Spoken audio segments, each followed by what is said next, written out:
你这一身伤怎么弄的？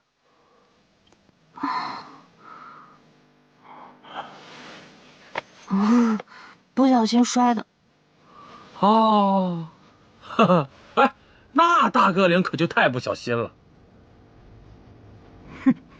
啊，我的意思是说呀，他也没照顾好你啊。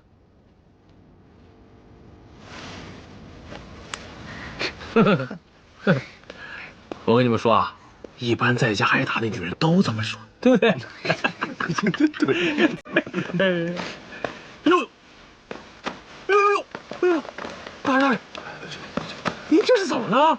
来，下，快，走，慢点。哎呦天，这怎么弄的？这是伤哪儿了？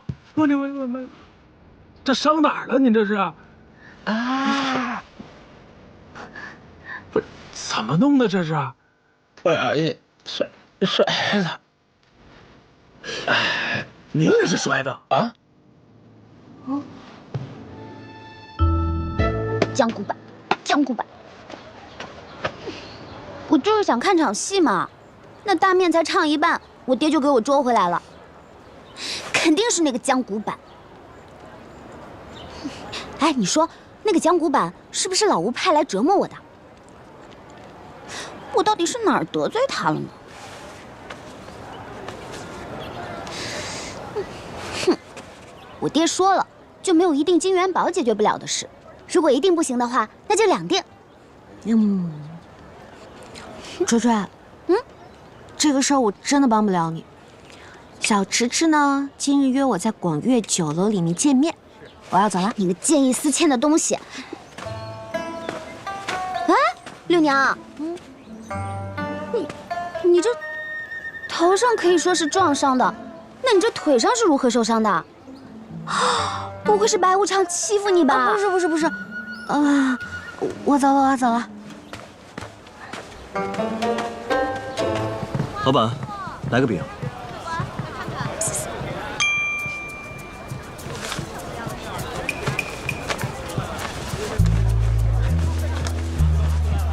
呀，今天天气真好啊！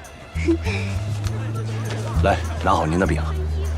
谢谢，记我账上。好。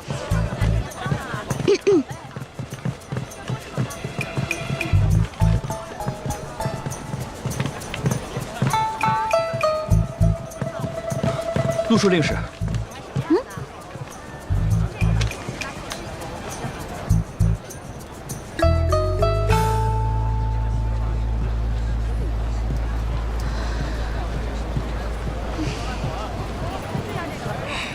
江古板，你就明说吧，你到底想要多少？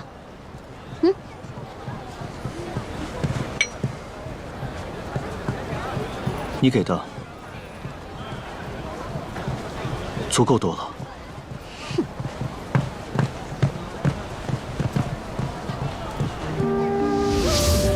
哎，来上。哎，你看那边，哎，锤锤，爹爹，给我一锭金子吧。锤锤，你买这种穷小子哪使得了金子呀？那有一串通宝就足以了。给。不行，我就要一锭金子。小娘子，以后我就是你的人了。不用，我家奴仆够多了。男子汉一辈子伺候人怎么行？要去做更有意义的事情，保护更多人。走吧。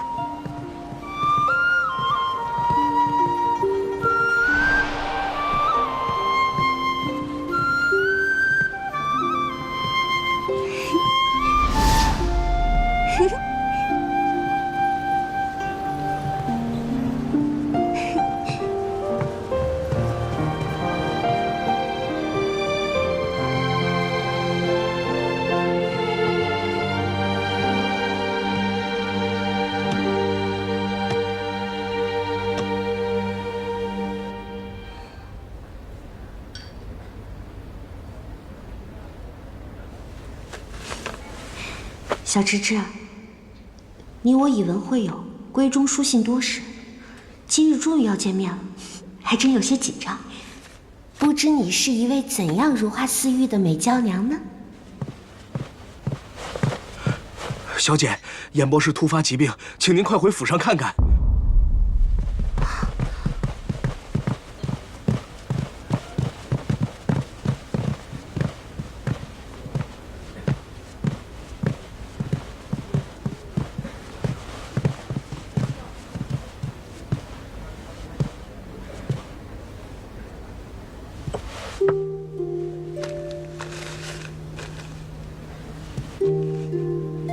家父疾病，改期再续，万望见谅。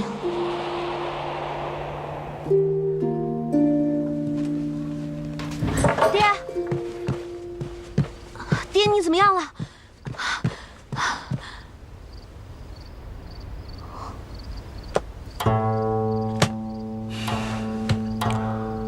如今本相想见夫人一面，那真是不容易啊。本相要想听夫人讲两句实话，那更是难于登天了。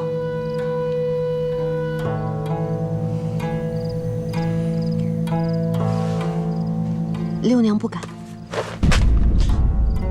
不敢？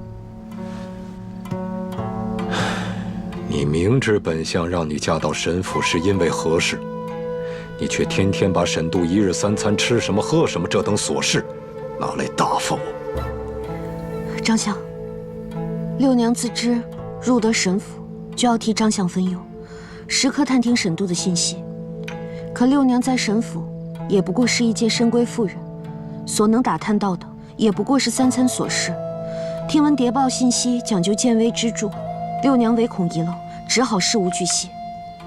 如若张相仍觉不够，那么下月密报，六娘便将起居时辰、沐浴情况、刑房。住口！你一个女儿家的，怎能如此口不择言？严博士，严博士，这便是你教养出来的好女儿。张相恕罪，张相恕罪啊！是我教女无方，教女无方啊！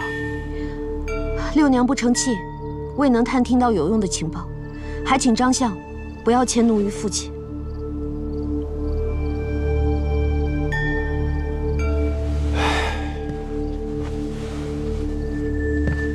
六娘啊，老夫知道，这女儿家一旦嫁了人，便以夫为天。这眼里心里啊，全是身边人，即使受了委屈，也要自行咽下。可是，这女儿家最怕的就是枕边人是中山狼啊！沈府一案，当年轰动朝野，你那时尚幼，但是你应该听说过。你可知道？给沈家最后一击的是谁吗？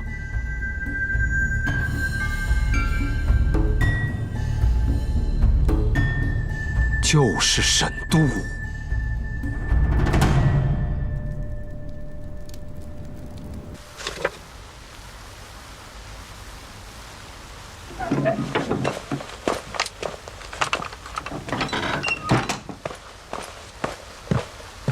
大哥领，经属下查明，凡经过太皇太后御批10年以上的旧案，政务存档都放在灵台秘书省。灵台？但秘书省势力盘根错节，灵台又向来戒备森严，哪怕是内卫，都不得无故靠近。无妨，只要东西在，自然有办法拿到。是。此外，夫人夜间回了趟严府，不过巧的是，张相今晚也去了严府，而且没有坐相府的车辇，反而是常规软轿。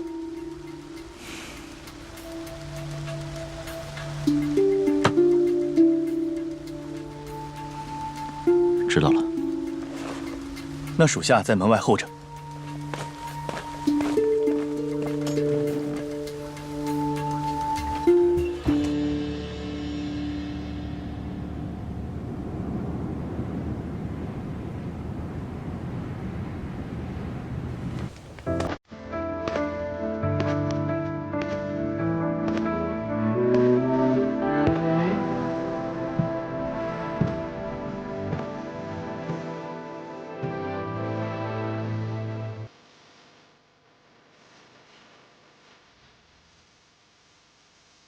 心疯狂，一身萧爽，一身寂寞。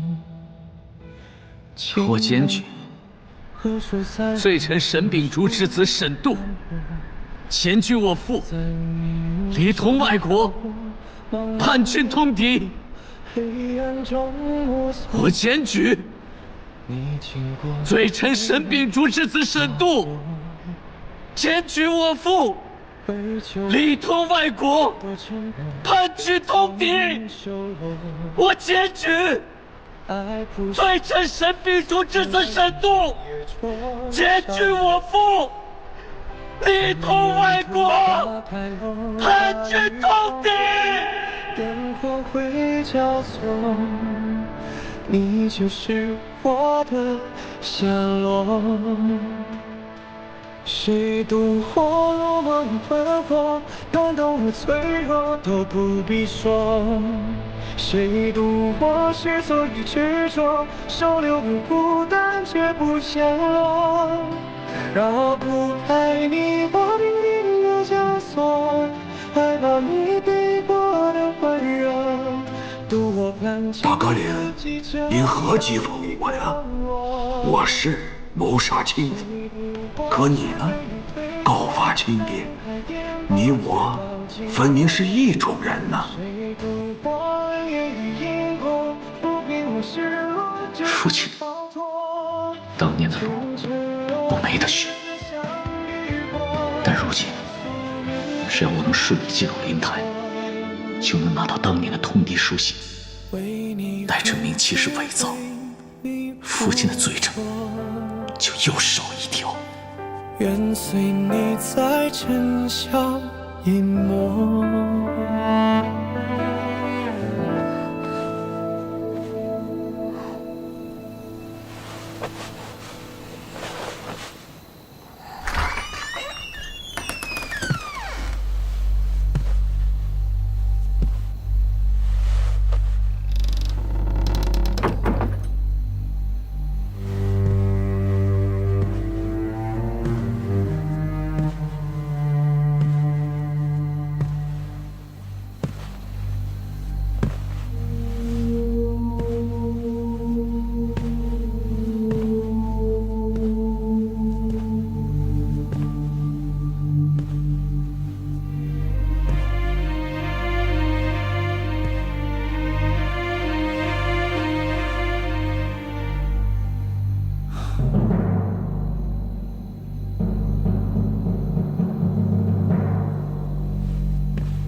当年沈府一案虽然证据确凿，奈何沈侍郎一直喊冤不肯还押，历经刑讯，到死也没有认罪。最终结案只有物证，没有口供。可谁能料到，这多年之后，当今幼帝继位，太皇太后临朝，你那好郎君沈度为了摆脱罪疾，爬上高位，不惜写下了自白书，替他父亲沈侍郎将当年的罪行一一的给认了。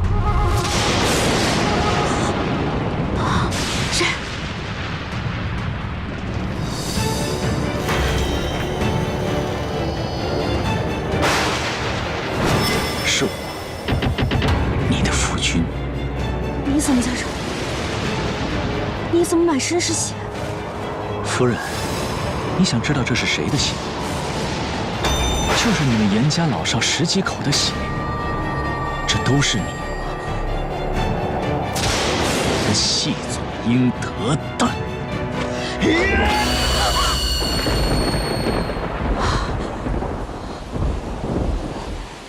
你真的是如此冷血无情之人。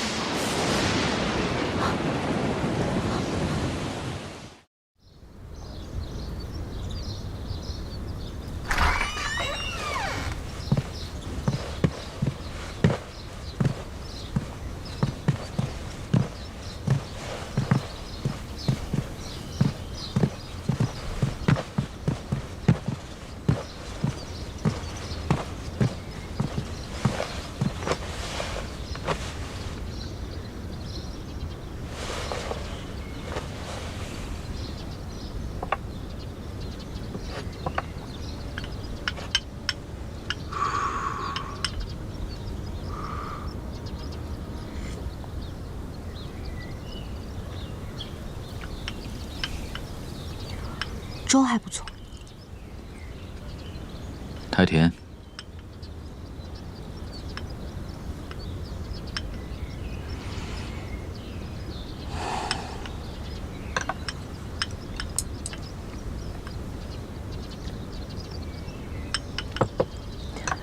小菜还挺脆的。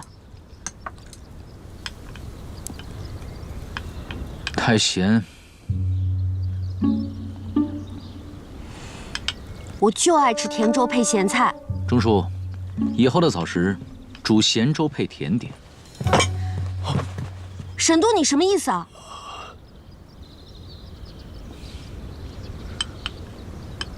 我没什么意思。沈度，你便是这样的人吗？你真的就是这样的人吗？是又如何？不是又如何？严杏，我沈度就是这样的人。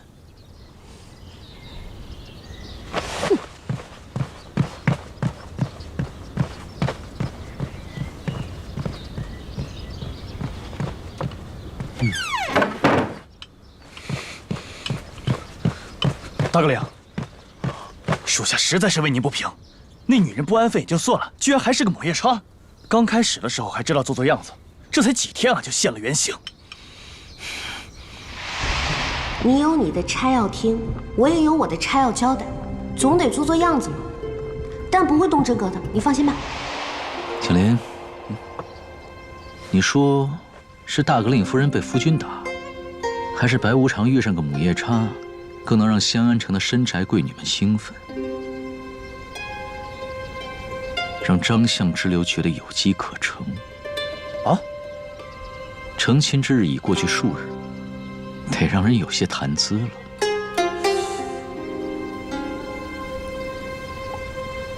哦，您是说贵让那些居心叵测之人认定神府家宅不宁，从而放松警惕？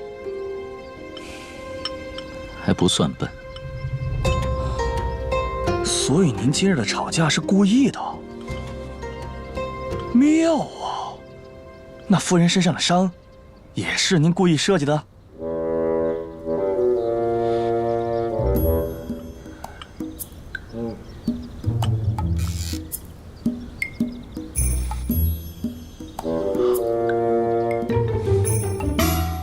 弘文馆素来招的都是品阶高的人士，此次招考并不负举荐信，对家世毫无考察，又如何评判品行呢？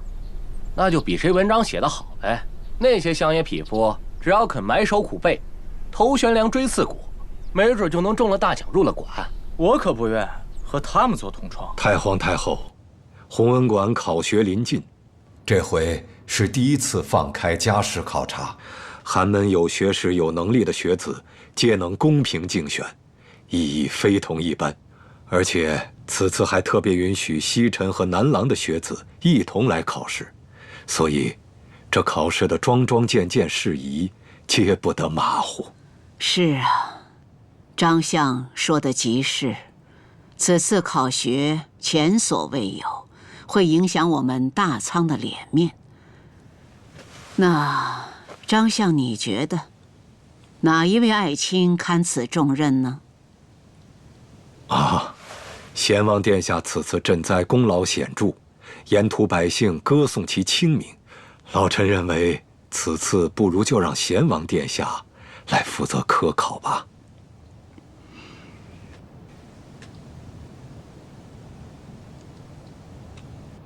世人皆知贤王张相看重门阀，你们来负责，那岂不是再无天下寒门半点机会？皇姐误会了。那英王，你觉得哪一位更合适呢？我看，倒不如让沈度来负责。英王殿下何时如此器重沈大阁领了，竟要让负责武职的内卫府去掌管文科考试？来中丞此言差矣，选贤举能都是为太皇太后效力。弘文馆考学虽是文事，可相关配置不止舞文弄墨，更是需要铁腕担当。内卫府做事向来仔细，定能安排妥当。内卫府愿为太皇太后分忧，倾力一试。太皇太后，这沈大阁领终日抓人办案，闹得人人心惊，而且神府后宅又纷争不休，无齐家之象。若让沈度来负责此次科考，那实在是有辱斯文啊，太皇太后。沈某后宅之事，张相倒是清楚得很。好了，这件事情让哀家再好好想想。臣告退。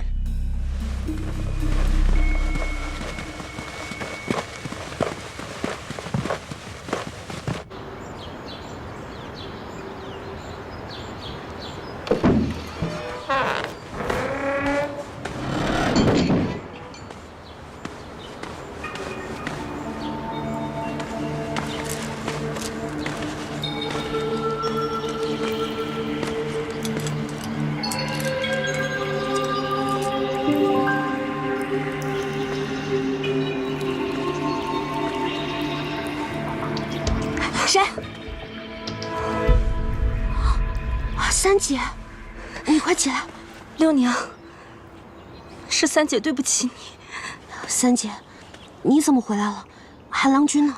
是你替姐姐受累了。我和韩郎商议，索性一起回家请罪。可我不敢回家，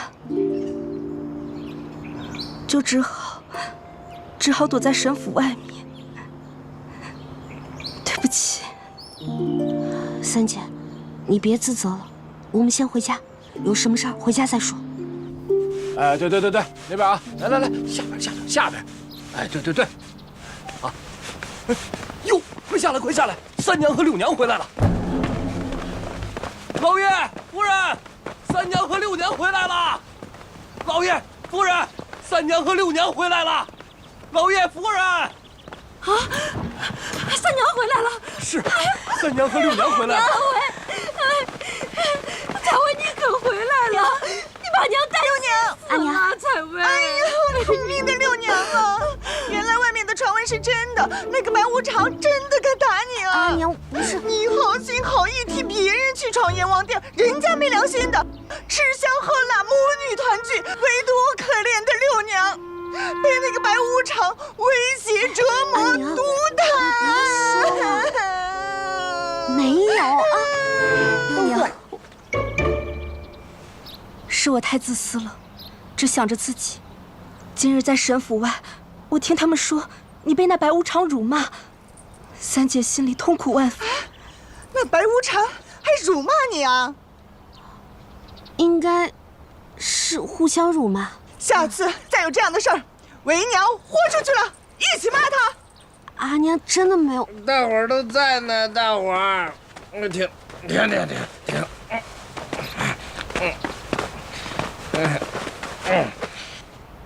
六妹，我听说你被那白无常给殴打了，你就说是不是因为你太蠢，不会侍奉夫君，脾气又太臭？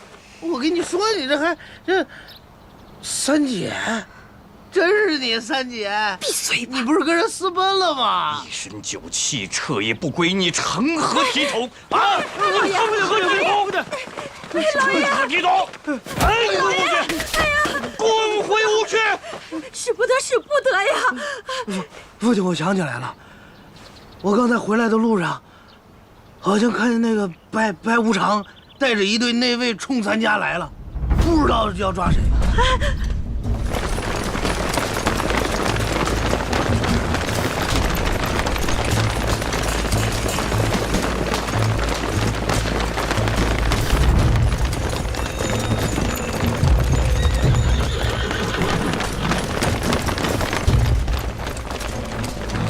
参见大阁领。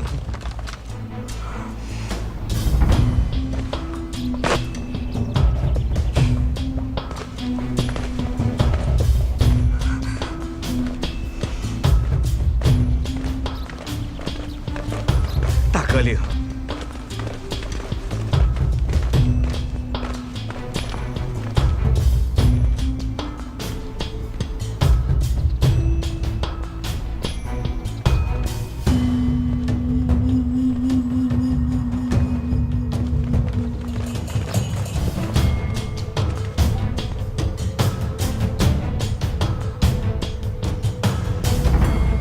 沈度，这一切都是我的错，与六娘无关。有什么都冲着我来好了。你是谁？严采薇，带走。大格岭，老夫深知沈严两家联姻令大格岭心有不快，老夫也心有愧疚。但是大格岭与六娘婚事已成，还望大格岭看在婚事的面上，网开一面呀！大格岭，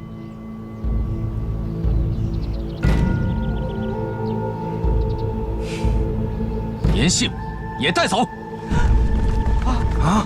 两个人都带走啊！大格岭，大格岭不可呀！大格岭，不许动！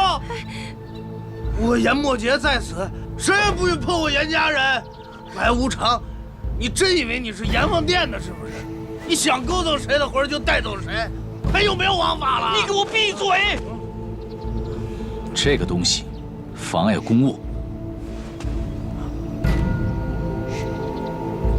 一块带走。大格岭，大格岭，手下留情啊！大格岭，大格岭不可呀！大格岭，大格岭啊！大格岭，放开我！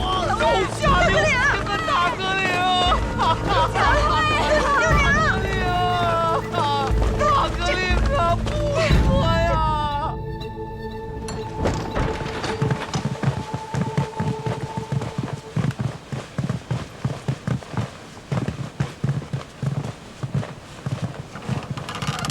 大格岭，沈度，你到底想干嘛？严采薇，韩世元在哪儿？我不知道。他如今是杀人嫌犯，你确定要包庇他？什么？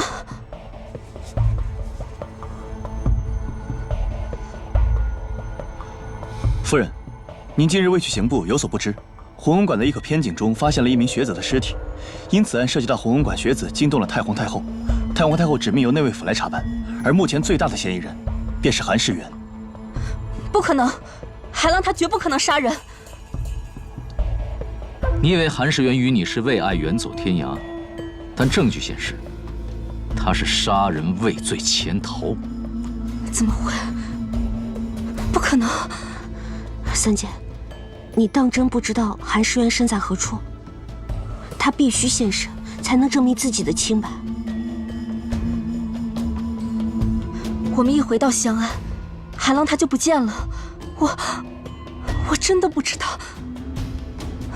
我真的不知道。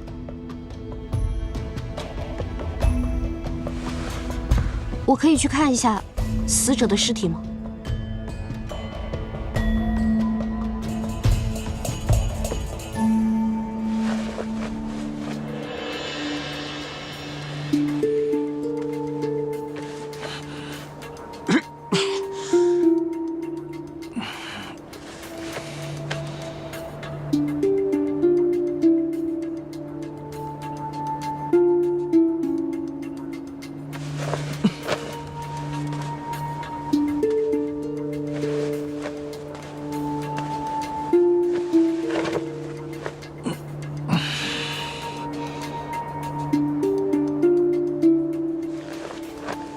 尸体的口鼻内并无呛水痕迹，排除溺水自杀。身上有多处皮肉挫伤，有打斗痕迹。死亡时间约莫将近1个月。夫人，死亡时间应为5月初7。多谢。内卫府的仵作就是厉害，居然能推测得如此精准，佩服佩服。看来我还得多跟你们学习学习。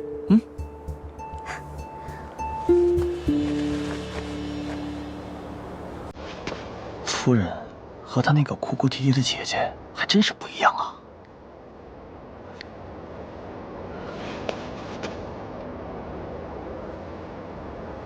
你们站得那么远，是怕尸体会过度腐化，突然炸开吗？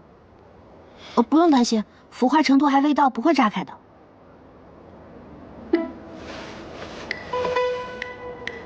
这也太过于不一样了。还有什么别的证物吗？从井下还捞出来一块衣服碎片和一卷书简，经查验，衣服是韩世元的，而这书简是初7当日弘文馆的夫子留下了堂后测验，所以死亡日期就是根据这个推测的。死者信息的获取，可不止仵作验尸一种方式。那位办案，韩世元在哪儿？我不知道。韩世元在哪儿？不知道。你不说是吧？景离，哎呀，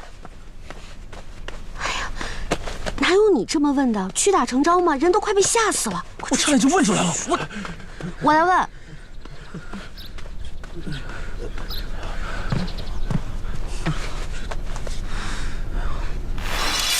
夫人怕不是忘了，韩世元自己也穿着刑部衣服，以何资格考入了？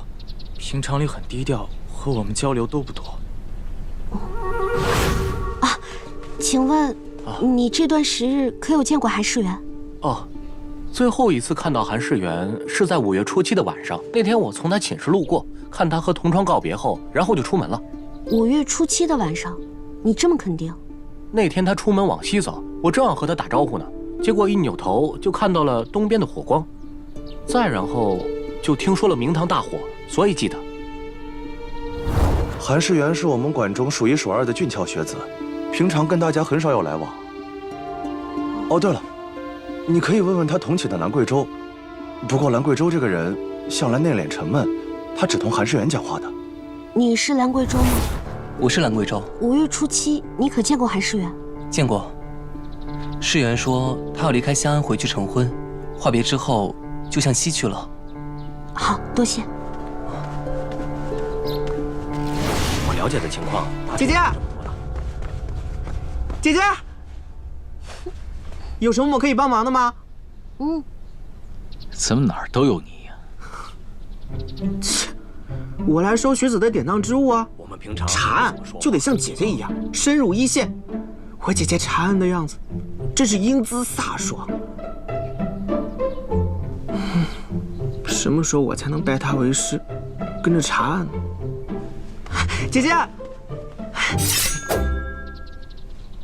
任何人不得妨碍严书理专心查案。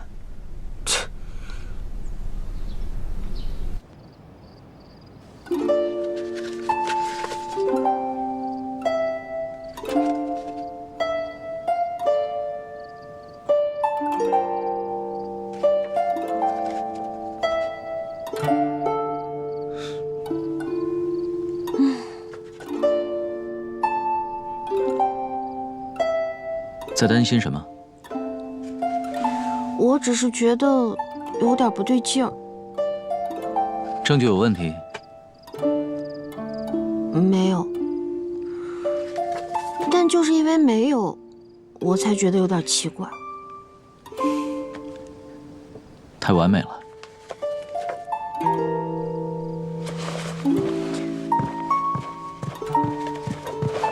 你来看，来看。人证和物证都太过完备，以至于感觉有点刻意。查案不能只靠感觉，我只相信证据。我也相信证据，但如果证据是假的呢？你看这儿，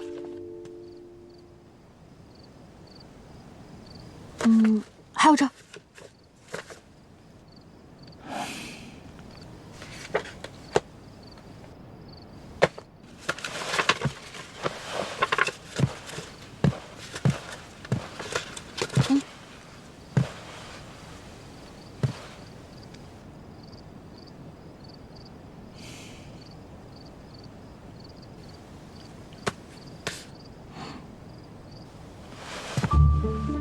你干嘛？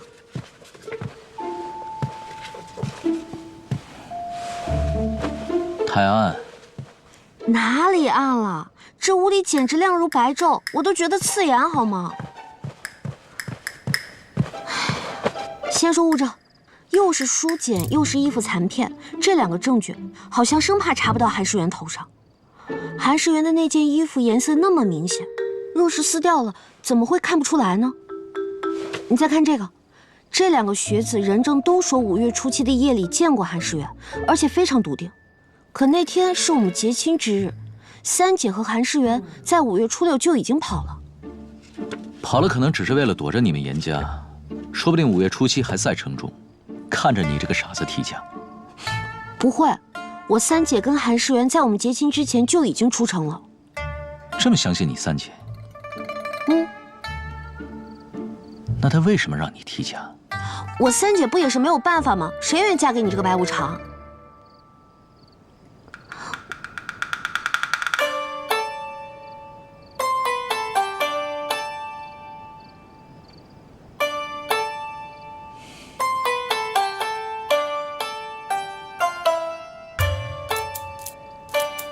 这么委屈，那你也走。阎罗殿也不欢迎你。走就走。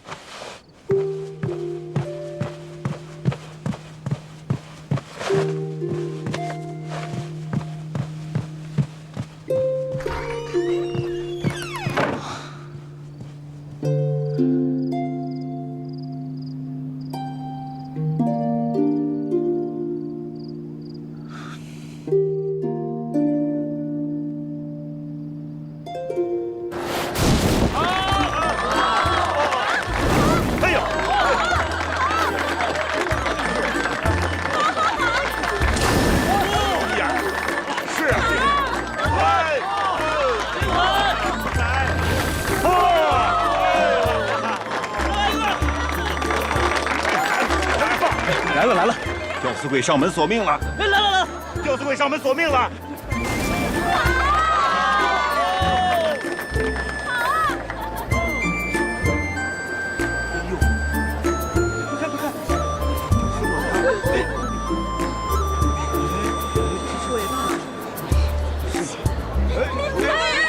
收！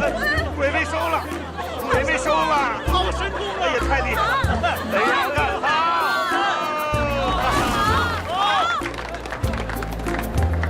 我哪有什么神通啊？这只不过是最寻常的障眼法罢了。我在里面操作机关，向下操作。那这白布上呈现的就是向上的图样。大家切记，若是以后有人说能借此法术诓骗大家抓鬼，此人定是江湖骗子。哦，原来是这样，现在知道了。先把。哎，你这么直接揭秘拆台，就不怕砸了同行的饭碗，他们找你麻烦？墨子曰：“井道，在我有端，于井长。说在端，这是古人千百年前就知道的道理。所以，但凡是读书之人，我想都应知晓此事。所以，这也不是什么机密，更不应该诓骗那些老百姓。你这位郎君倒是有趣的很。看你虽然身在鬼市，却是个有风骨的读书人。我只是听闻这弘文馆不论门第，开科取士，我呢就来凑个热闹。原来如此，那先预祝郎君高中。我就平时好读闲书，看到经师子集，我也根本就看不进去，倒是怕是入不了这弘文馆的法眼，也就只能在这鬼市讨些营生了。郎君自谦了。我看你对这光影之术很有研究，倒有一事想要请教。不敢，叫我阿潘就行。小娘子如若有事，但说无妨。无论是防身之术，又或是御夫之道，我都略知一二。啊，这些我都不用。看你这个机关本来无鬼，却恍若有鬼，那你可知有什么办法能让屋里没有人，屋外之人却觉得看到了他？这世上本无鬼神，也没人知道鬼神真正的样子。但活人就不一样了，活人样貌各不同，想要伪装，谈何容易？正是。这样，小娘子不妨将你所问展开说说，比如时辰、光线、屋内方位，或是屋内屋外之人相貌等等。好。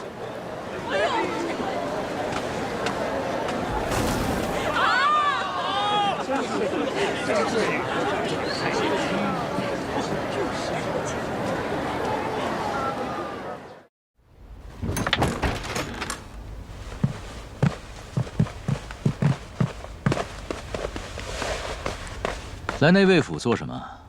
我找到证据了，韩世元是被冤枉的。哦，什么证据？晚上跟我去弘文馆，我让你当场击凶。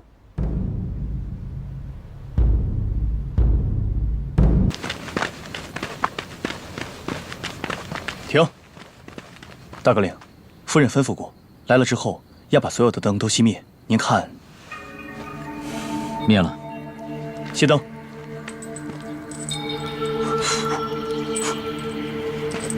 大哥领，您小心台阶。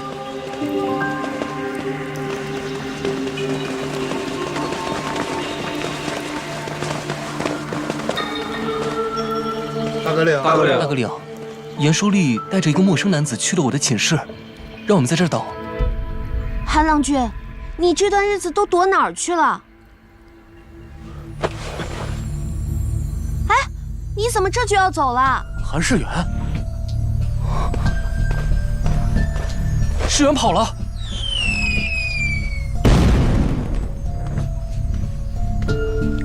确定这人是韩世元？是他。那天他就是这么跑的，穿的就是这身衣服，一模一样。对，一模一样。那天你被明堂火光所惊，再加上东明西暗，人往西走，那天你根本没有看清楚他的正脸。不是他，可是刚刚明明是他呀，那天也是他。刚刚屋子里的不是他，那天也不是他，而是他的影子。当日兰贵州借影子伪造了韩世元还在屋内的假象，之后他装扮成韩世元出门向西而去，恰好碰见东面的明堂失火，产生了巨大的光亮，分散了注意力，以至于造成目击学子误以为他就是韩世元。你这是妄自揣测。5月初7，世元明明就在屋里，然后出门向西去了。问题就在于，无论是你还是屋外目击的这位学子，都表示只有韩世元一个人出了门。你在屋内，屋里有灯，里明外暗的情况下，你又是怎么看到韩世元往西去了？严书立说的是，这屋里亮灯，确实看不到外面。至于为什么要伪造5月初7夜里韩世元还在弘文馆，那就要问问他的这位好同屋了。带走。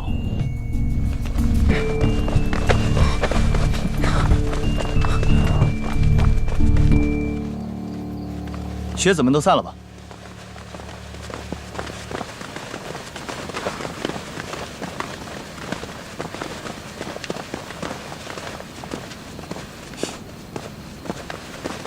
阿潘，今日真是多谢你了。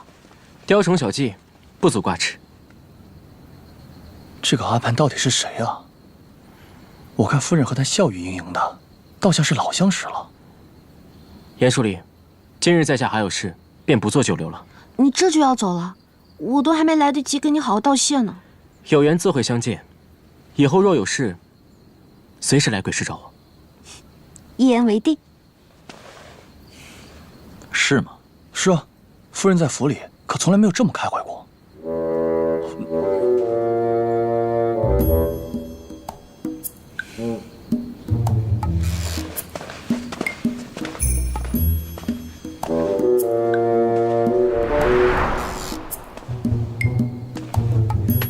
今日真是多亏了阿潘，案情才能顺利告破。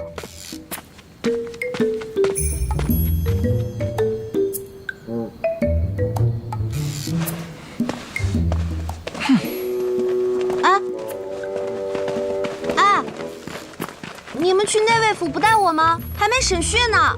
自己想办法。又发什么疯？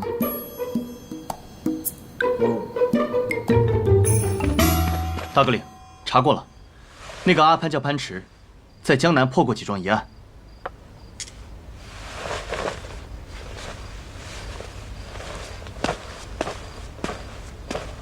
大哥领，现在开始审吗？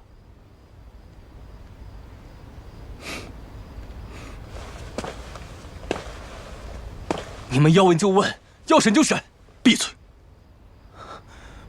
夫人。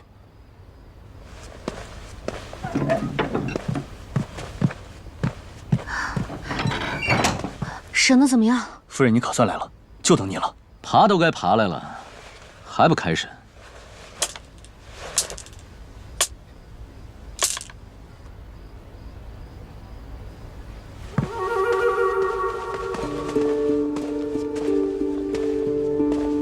你以为韩世元私奔后不会再出现，便伪造他在场，将杀人嫌疑栽赃给他。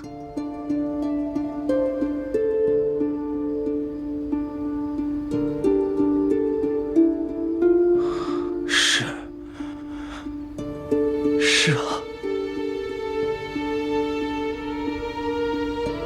世元明明说初六夜里就跟爱人私奔，我没有要害世元，我知道他要走，我只是想见他的名头。但这好像不是你的杀人动机吧？你句句围绕韩世元，却只字不提那个被你杀了的学子。你还没有告诉我，为什么要杀人？他有什么好提的？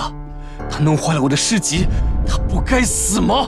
就因为他弄坏了你的诗集，就杀害了自己的同窗？那本诗集对我很重要。世元是我唯一的朋友。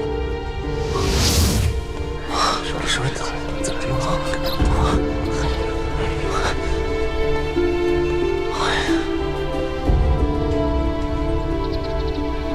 自从世元跟叶三娘在一起之后，我熬了好多个通宵，超疼的那本诗集，是我送给世元的礼物。啊，我的诗集不就是本抄的破诗集？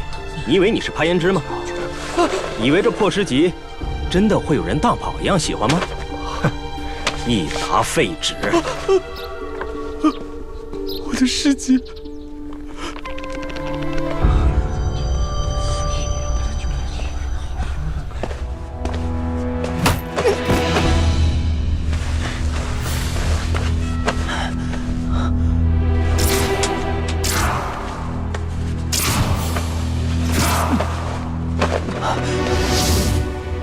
怎么敢毁了他？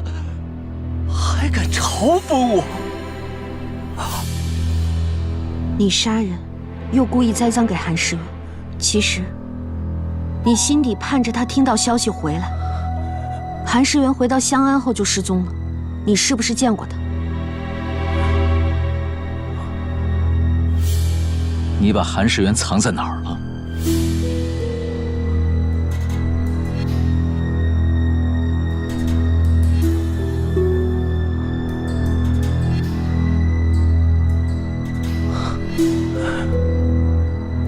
在昔日一个废弃的九方库房里。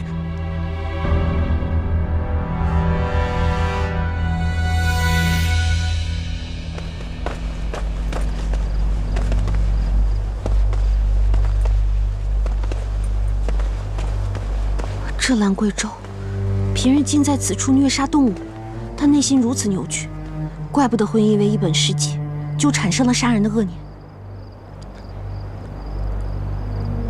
这韩世元又被人抢先劫走了，是内卫府的信号，芙蓉园方向。沈渡，你就不能让我好好在马上坐着吗？啊！这。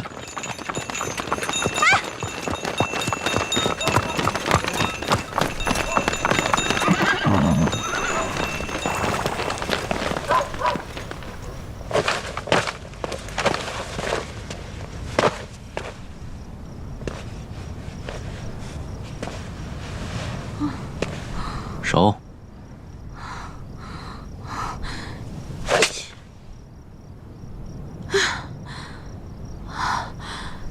景林，我腿有点麻了，你扶我一下。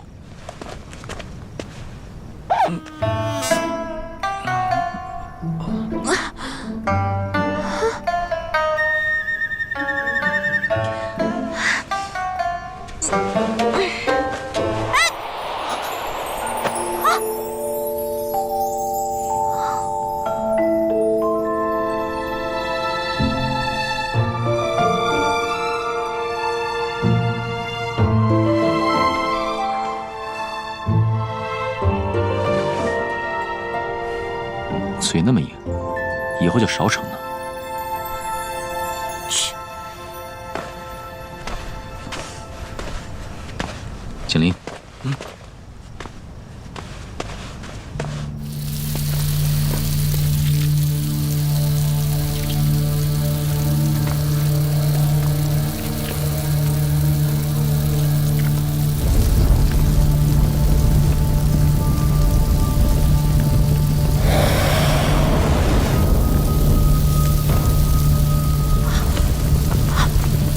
快去救人啊！我三姐在上面呢，你快让那位去灭火救人。案情有异，不得妄动。你白无常可以无视人命，我不行。你不救我去救。别过去！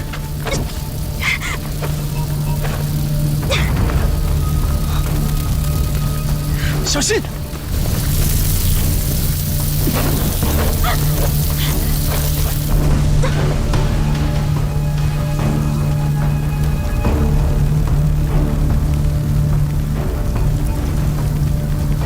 是冷言。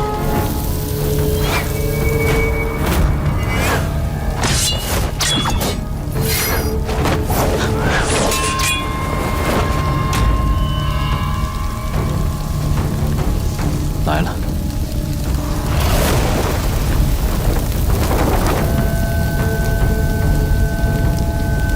飞蛾扑火，朝生暮死，不入轮回，不死轮回。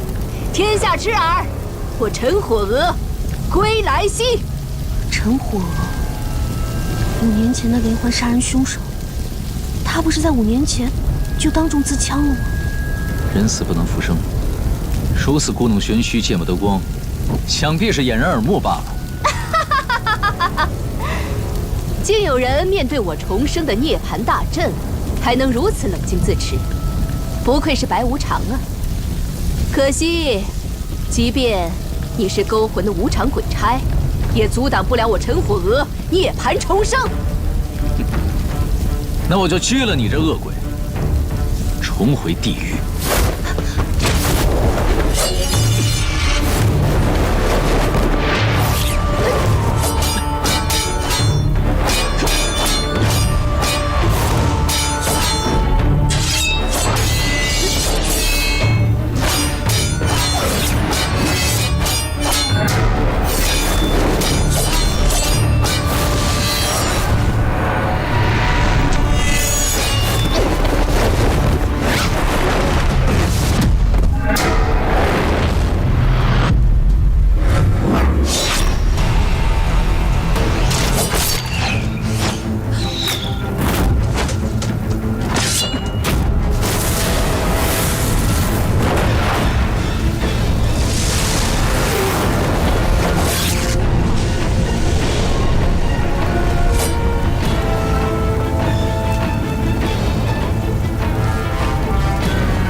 三娘，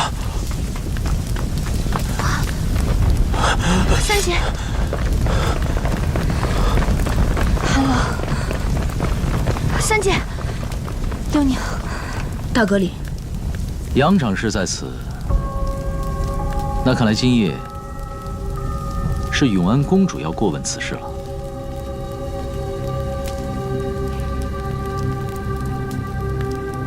可太皇太后身边的牵牛卫也一同出手，倒叫沈某有些看不明白了。这，英王殿下只令我救下韩郎君，其余的奴婢也不知晓。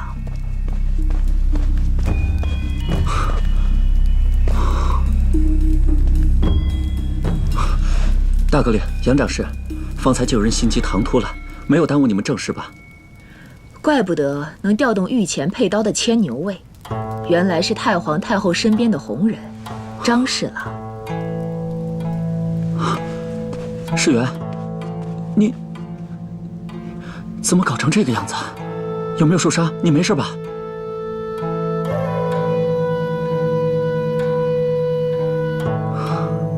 罢了罢了，你人没事就行。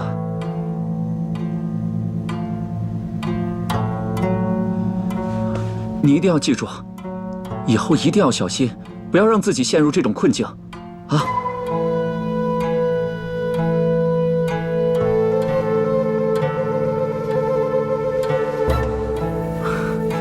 沈阁令，今日事出反常，还好有你在，日后得让内卫府的人多加操心此事，一定要抓到幕后指使之人，以绝后患。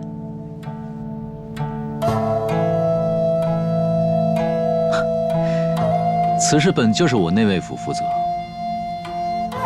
若不是二位心急，凶手早已伏法。情急之下，多有冒犯，望大阁领海涵。哼，这陈火娥重新现世之事多有古怪，击凶之事，还得仰仗大阁领了。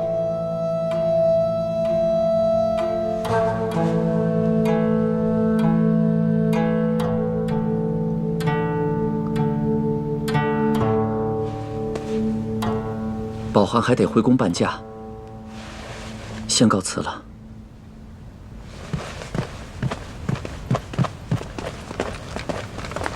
韩世元，殿下让我转告你一句话：只要韩郎愿意，殿下的心意并未改变。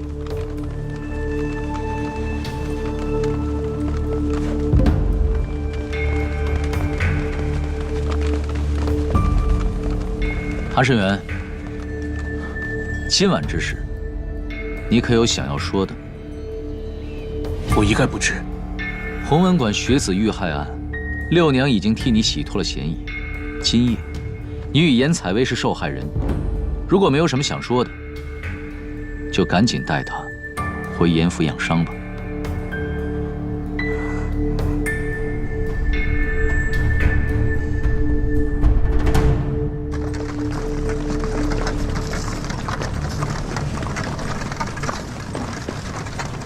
你这个三姐夫，竟然与永安公主还有张宝环都关系匪浅，真是令人意外啊！是啊，韩世元显然跟张宝环早就熟识，跟永安公主也颇有渊源。可是他们救了他，他却丝毫不领情，还恨不得装作不认识。这其中必有缘故。但是我三姐，看上去是真的什么都不知道。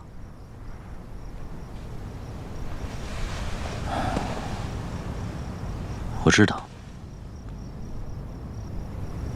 从始至终，我都没有想过为难你三姐。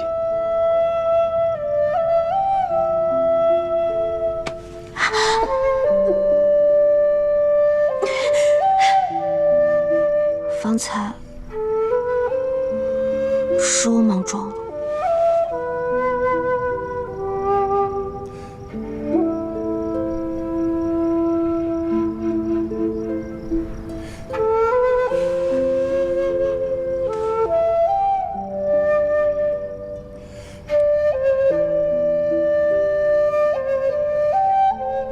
一会儿我要去刑部查卷宗，你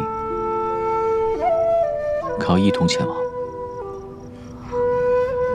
哦，去。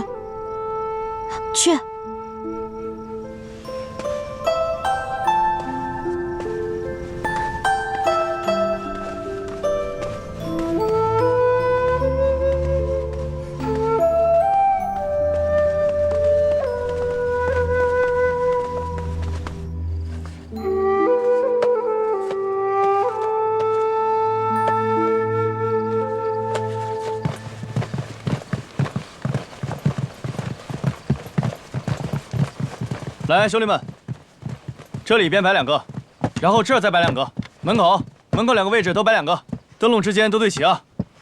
给大哥领上好亮。撤。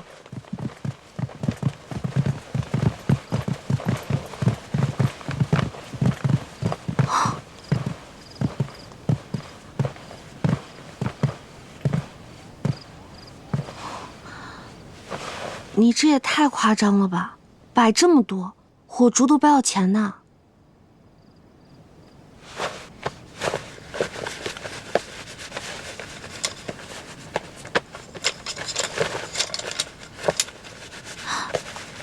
找到了。5年前，恶女陈火娥多地作案，连续杀害了50多名女子。而死去的女子背后都发现了一枚被火焚烧的巨大飞蛾烙印，一时之间举国恐慌，各家有女子者皆闭门不出。最终恶贯满盈的陈火娥被御茶司抓获，竟然是个面容丑陋的妇人。她狂妄声称自己懂死而复生的秘法，终将归来。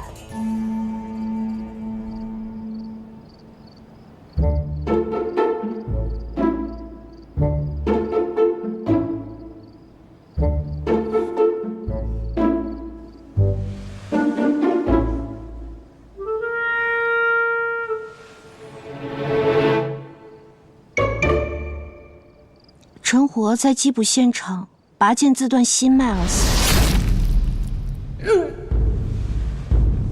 临终之前还留下了一句话：飞蛾扑火，朝生暮死。不入轮回，不死轮回。飞蛾扑火，朝生暮死。不入轮回，不死轮回。唐大夫人，这两个案子，从作案动机和作案手法没有一丝相似的地方，但是单从案情来看，这两个案子都不是一个人能完成的，是个团伙作案。无论是唐大夫人杀人埋尸，还是5年前陈火娥多地凶杀，亦或者是今晚的故弄玄虚、涅槃布局，这都不是一个人能办到的。这不是简单的团伙作案。就拿今晚之事来看，背后的关系错综复杂，恐怕这个陈火娥也只是个替罪羊罢了。那今晚的陈火娥跟5年前伏法的究竟是不是一个人呢？不管是不是一个人，5年前的陈火娥在犯案之后消失，那就说明背后之人已经不需要她了。而5年之后陈火娥再次出现，就说明这个背后之人又有需求了。是啊，他想要的究竟是什么呢？这背后错综复杂，稍有不慎，便可酿成大祸。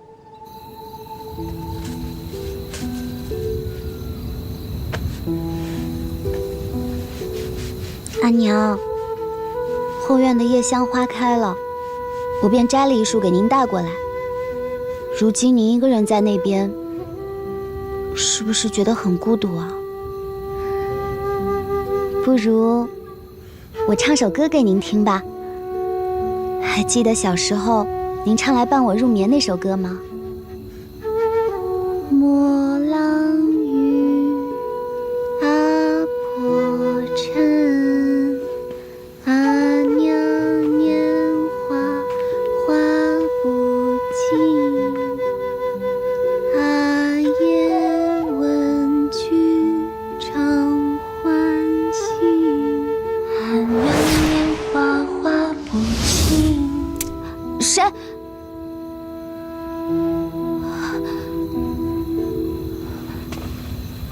还是第一次听见有人在墓地唱童谣。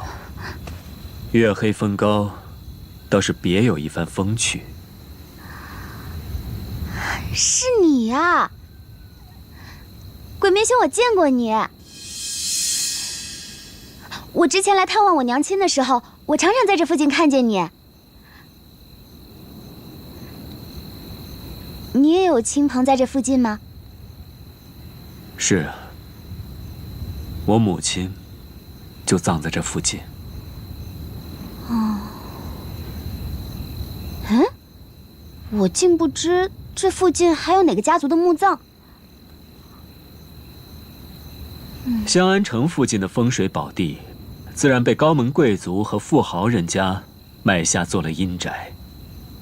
无名小鬼只能蜷缩在墓地边陲角落，求一窟地下栖息之所。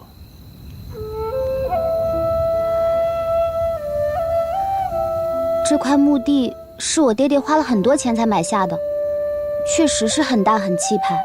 可是我知道我阿娘她也并不想孤孤单单一个人在这儿，她也一定希望多交些朋友。所以我猜我阿娘和鬼面兄的阿娘一定已经成为好邻居好朋友了。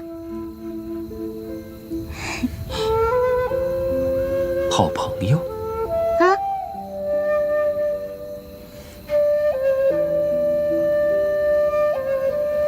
你倒是有些不同。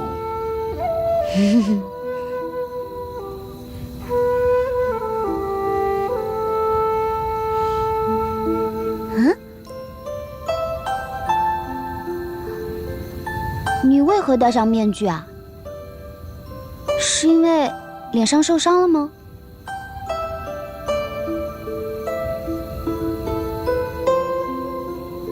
我从出生，脸上就有丑陋的胎记，形状可怖。看见过我脸的人，都会被吓得噩梦连连。你想看吗？我等会儿，我做个心理准备。你等我数5个数好不好？5、4、3、2、1。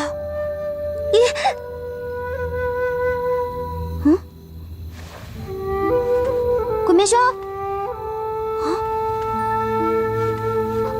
这就走了？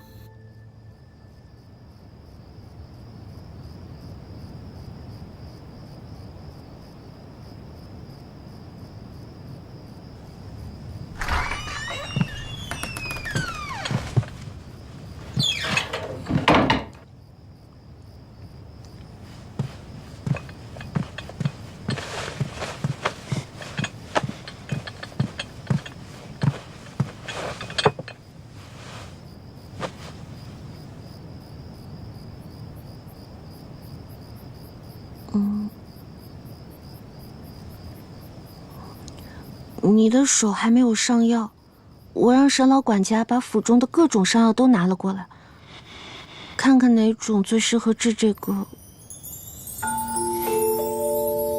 腰伤。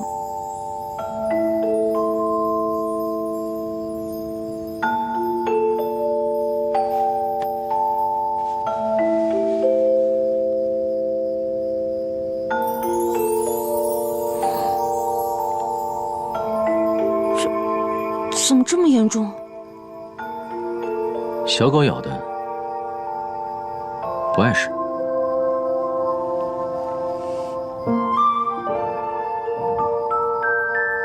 沈老管家说有种红色的药，牙牙之前用过，被牙牙咬伤跟被我咬伤应该差不多。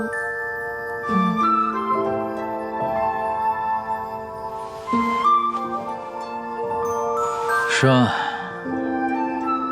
之前牙牙是被一条疯狗咬的，的确差不多。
这就是你道歉的方式？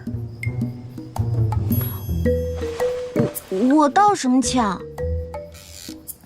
你自己话说不清楚，让人误会。再说了，你受伤了一晚上都不知道让警铃包扎一下吗？还非得等我吗？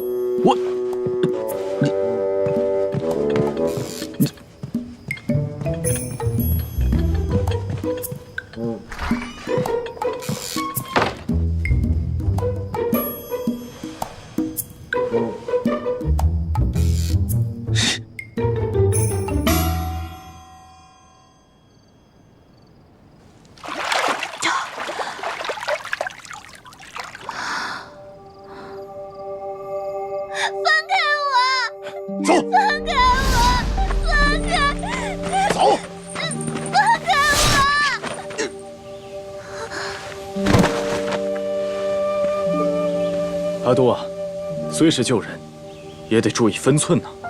刚才这一箭若是再偏上1寸，此人必死无疑啊！爹爹，儿子不会射偏的，还要留下活口，以便审讯呢。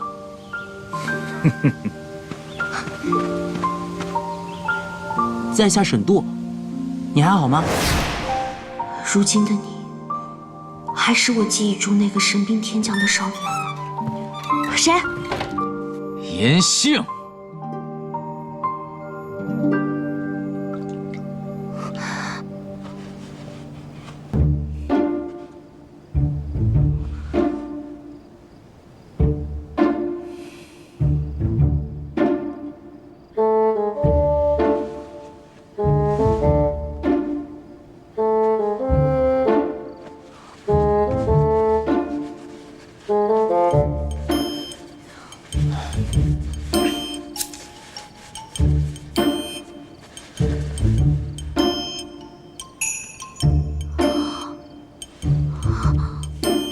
这怎么会这样啊？你故意的吧？当然不是。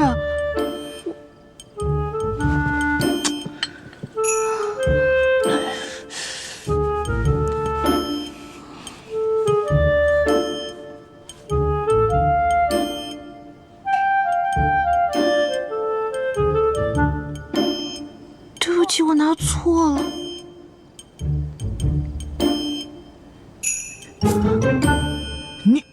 我这就给你洗掉。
哎，你乖乖的，别乱动。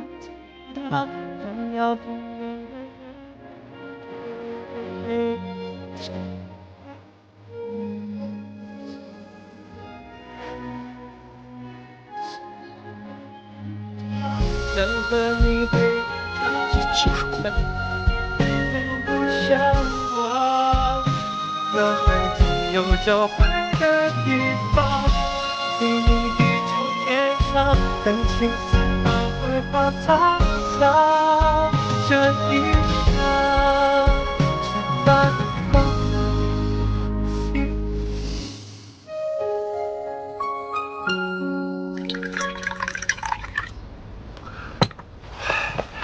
大人，哟，来，六娘，坐这儿喝点茶，聊会儿天。又有我的什么新传闻了？哪有啊，没有什么传闻。师傅大人，只不过呢，是我们大家呢一致赞同，咱们刑部出了个母夜叉，而且这个母夜叉极其的厉害，他敢对白无常吼3吼。可惜呀，到后来还是被白无常倒挂在马上，留下示众。这女子啊，还是要温良恭俭让才好。陆锤锤，你又迟到，你还丧眉大眼的，你昨天干什么去了？没干什么。哼，像什么样子？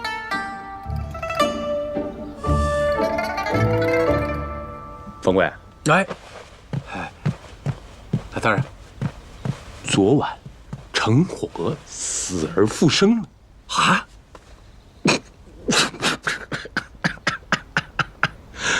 内卫府大阁领一早上派人送了卷宗过来，意思这个案子呢……啊，进来的时候，这个负责收阅卷宗的季方明把这个给我了，说是万年县递上来的案子。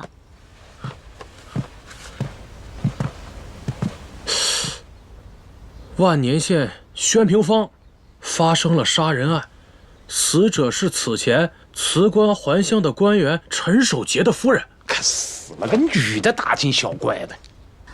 吴主事此言，莫非只有男人的生死才是大事，女人的性命便不值得被重视了吗？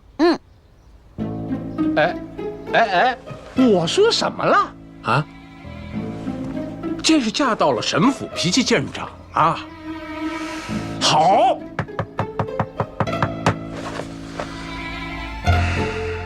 当我没说。冯贵，那就安排医疗人查查。大人，这仵作的报告写着，死者应死于昨夜，肩膀上出现了浴火的巨大飞蛾，跟5年前陈火娥杀人案那些死者身上的一模一样。又是陈火娥。吴主事，还请让我参与调查此案。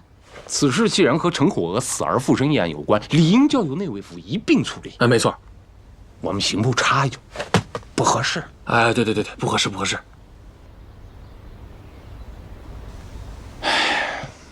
大阁领虽然是你的夫君，但是你在神府也就是个挨打的份儿。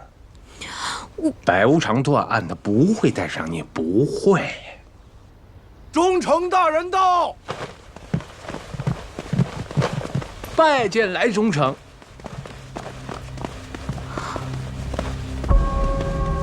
来忠诚。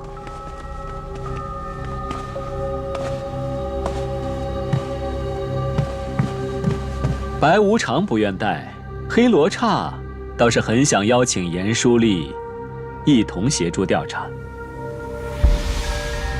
吴主事，5年前便是来某负责查办陈火娥一案。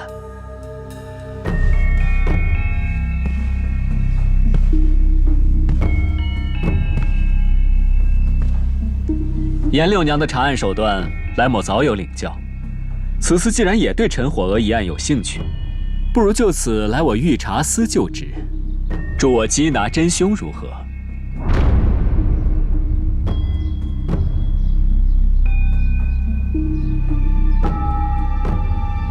多谢来大人抬爱，下官乃刑部小小书吏，只希望未来可以参加女官选拔，考取书令史之职，并没有改换衙门的打算。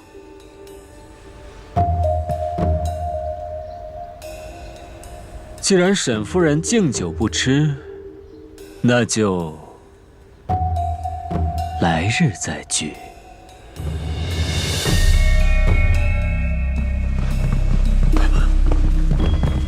来忠诚，慢走。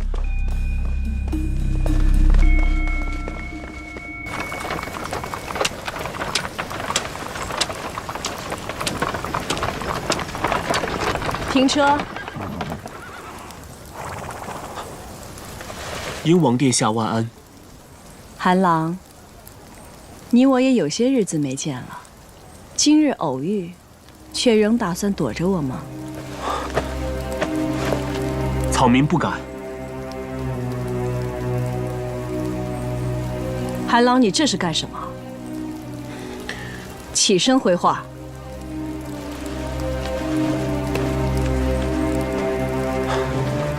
英王殿下，我不顾一介草民，怕污了公主的眼。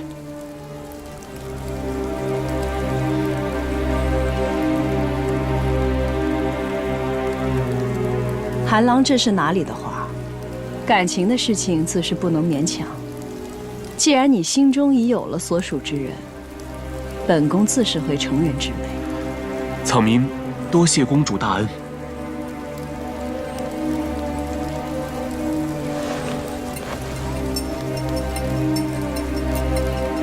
走吧。